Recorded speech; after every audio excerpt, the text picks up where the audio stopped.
קודם כל, הכבוד ליו ישראל, יו אבינו, Abraham, Yitzchak, Yaakov. First, giving our praises to Yah, He who has created us all and brought us into existence. Sak Elram once again. Ben Zachriel Ben Nasik Yaakov. I want to pick up exactly where I left off with the explanation. Remember, it was a number of words I gave you. Gave you avar, ivri, ivrit, ubar, ta'avura, ma'avar, and ibur, and avor, which means that the Hebrew concept, the whole idea of a Hebrew identity, has a purpose. It's for something. Avor, the word avor is for something. It has purpose. It has reason for its existence. And we're required to live up. If we're going to call ourselves Hebrew, we're going to have to live up to that name and to that identity. We have to live up to it. We're supposed to constantly be in a state of evolution, evolving, mentally, physically, and spiritually, subsequently causing others around us to do exactly the same. Our behavior and lifestyle has to remain unique so that it calls others to want to be a part or be inspired to change in their day-to-day lives. This identity does not come with arrogance or ego.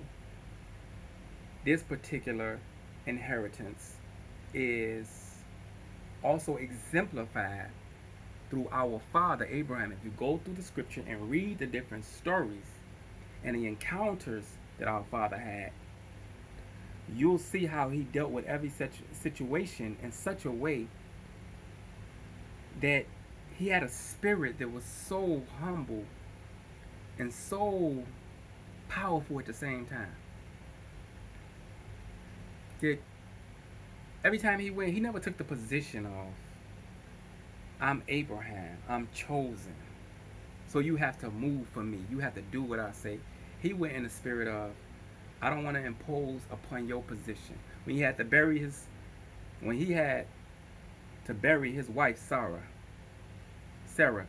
Sarai, when he had to bury her,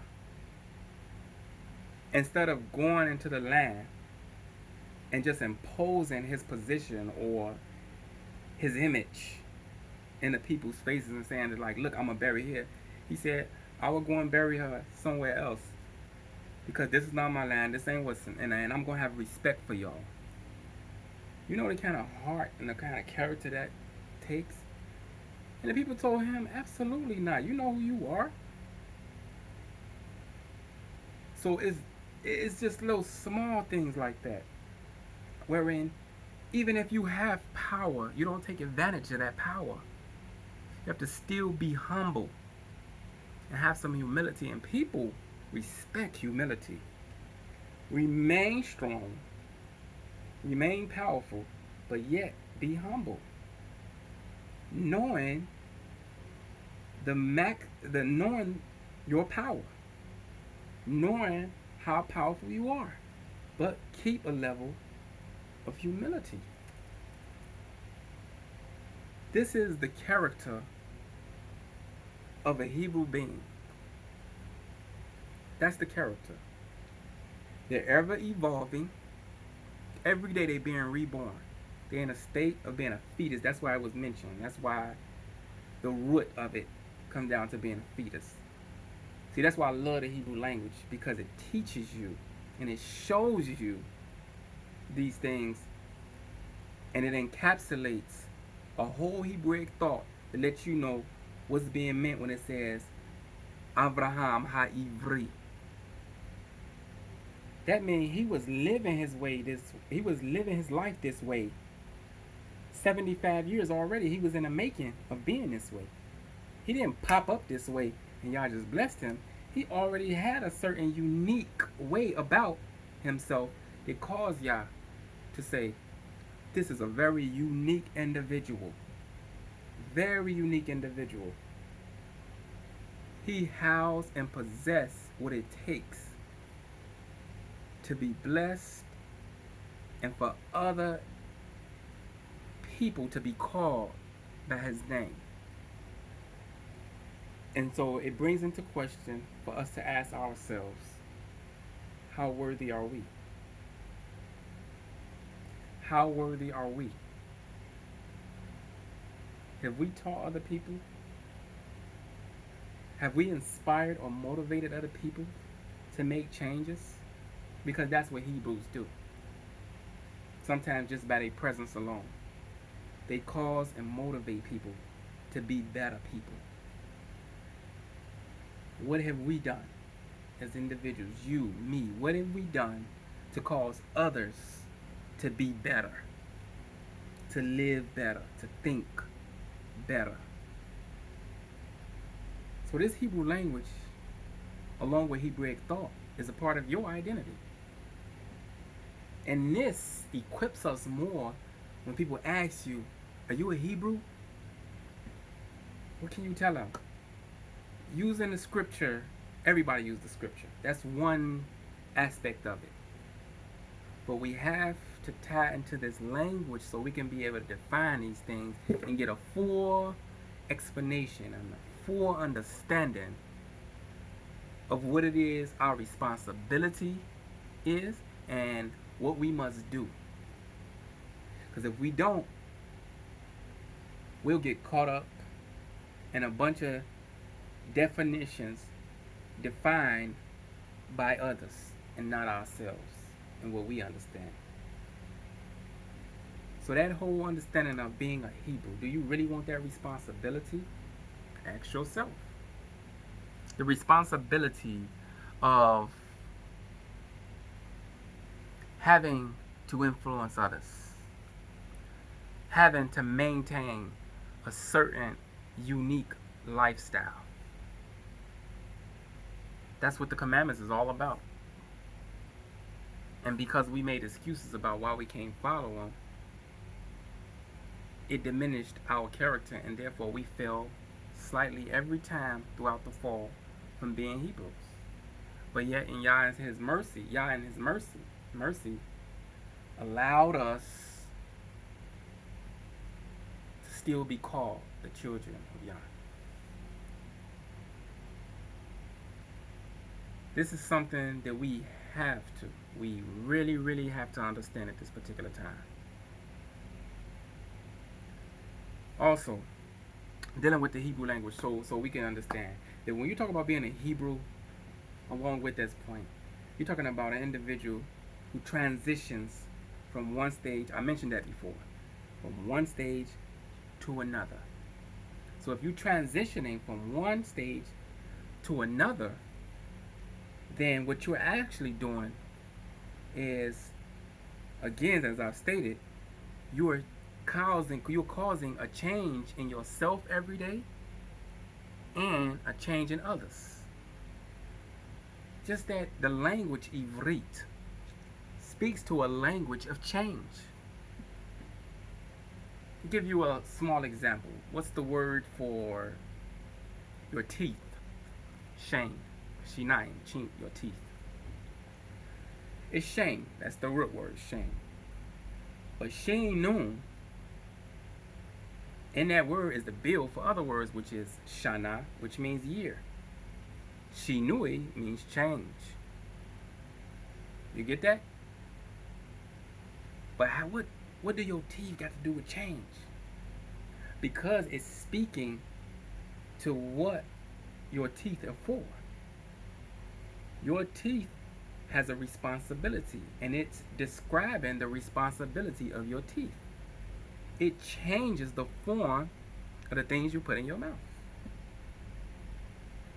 It's a functioning tool put in your mouth to bring change in the food or the substance that you put in your mouth. So it's a changer, a transitioner.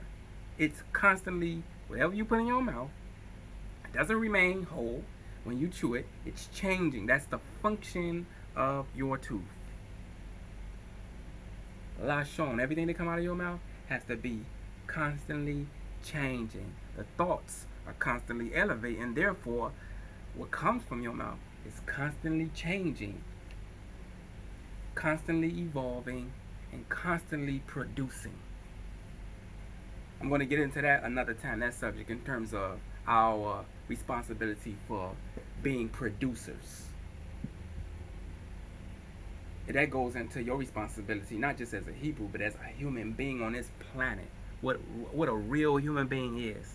Liot Ben Adam, Ben Enosh, Amiti. A real human being, you have to produce. If you're not producing, then you're not an authentic or organic human being. You have to produce spiritually, mentally, and physically. You have to produce.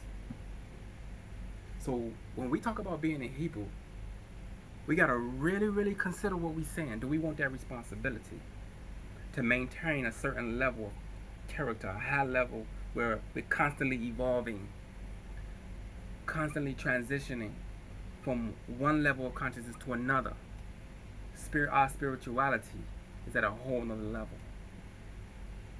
Are we the embodiment of that which it means to be a Hebrew? If not, we need to be working on getting there. Because that's the salvation of this entire planet. It said through Abraham, all will be blessed. You can't be blessed if you don't possess the character. The earth and all the elements will not be blessed if you don't possess the character. You have to live up to the name. If you can't live up to the name, then all the earth cannot be blessed. And we gotta understand that. If you cannot live up to the name, all the earth cannot be blessed. To be a Hebrew requires a certain behavior, a certain lifestyle, a certain diet, a certain dress, a certain music, a certain way of socializing is different. And it's all life-giving. It's all life-giving. Our definition for love is different from other people. We don't love the same like other people love, or like the Greeks have defined love. We don't define love like that. Our love is congruent with righteousness and the natural laws that gives life constantly. So understanding that, are we ready for this Hebrew identity? Over the last decade, we have had exponential numbers of people from different ethnicities, not just black, from different ethnicities, claiming this identity. I'm a Hebrew Israelite. And I'm not going to tell them if they're not or they are. And with much respect, I will determine for myself if that individual is a Hebrew based on their behavior and their actions. But that is the same way Yah judged Abraham. That's how he determined whether Abraham will be blessed, relative to something he did, something, a way that he lived, a way that he behaved. It wasn't so much as who his father was and who his mother was and all the rest of them. It was the way this individual behaved, the way he functioned every day, is what inspired Yah to say, this is a blessed individual and I need to bless him and render him to be blessed. Give him a blessing and allow others to be made in his image, because the world could use thousands and thousands and millions and billions of individuals like this character for this earth to be great again. So consider that. Duplicating ourselves, evolving as Hebrews. we have to possess that particular character. So when we understand that, then only then and only then will we begin to apply all this required and inspire others. When you walk in a room, people are supposed to know this is a different individual. This is a certain type of individual. And the inspiration just starts right there. So Abraham was blessed not because of his seed. His seed was blessed because of something he did, not where he was from. It was because of something he did, an action, a behavior. So, in judging individuals and others, and sizing them up and measuring them, we have to measure an individual relative to his function and his behavior. You know, there's a saying you used to say, everybody that's black, not my brother. Or, everybody that's white, not my enemy. That, to an extent, that could somehow be true relative to the individual's actions. So we have to look into these things and go over and begin to take this in. See, because one of the things, and I'll just mention this briefly and then I'll close out. But one of the things that we gotta understand about the biblical writings, and this is so tied into the Hebrew language, is that in the book of Daniel, when it said the book will be sealed, we have to understand what that means. It didn't mean that the book will be sealed and closed, that we won't be able to open it up. Oh, we be able to open it up. We're going to be able to open it up. And many other people got the book and opened it up. What it was is the true intellect, the essence and the codes in there that had true meaning, that will reveal your intellect in the book would not be revealed to you. So you'll open it up and read every day and not understand none of it. That's what it meant for the book to be sealed. Many will read it and know how to recite different verses and chapters in it, but they won't understand nothing about it. Reading it in other languages, the Bible is written in many languages, but yet how many truly understand it? So that's what it meant when the book would be sealed. That didn't mean the book wouldn't be allotted to you. You'll be given the book, but you'll read it with no understanding, because the understanding, you'll be cut off from the understanding. The understanding will not be revealed to you until you take on a certain lifestyle. Only then and only then, will everything start to be revealed.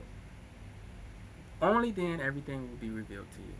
When you live a certain type of way, when you possess a certain type of behavior, then you start to understand the true meaning of life and your existence on this planet as a Hebrew Israelite. With that, Torah Rabbah, until next time, next episode. Shalom. I greet you as I came, and again, I appreciate you taking the time to sit and listen and thoroughly understand. There's a lot more we'll talk about. Maybe next time we'll go deeper into this identity, and I will begin to explain to you how the essence of our being, outside of just being a Hebrew, human beings themselves has a responsibility as a human beings on this planet toward every living organism on this planet, and we have to regain that relationship with all the elements, and I will show you that also through the Hebrew language. Torah Rabbah. Shalom.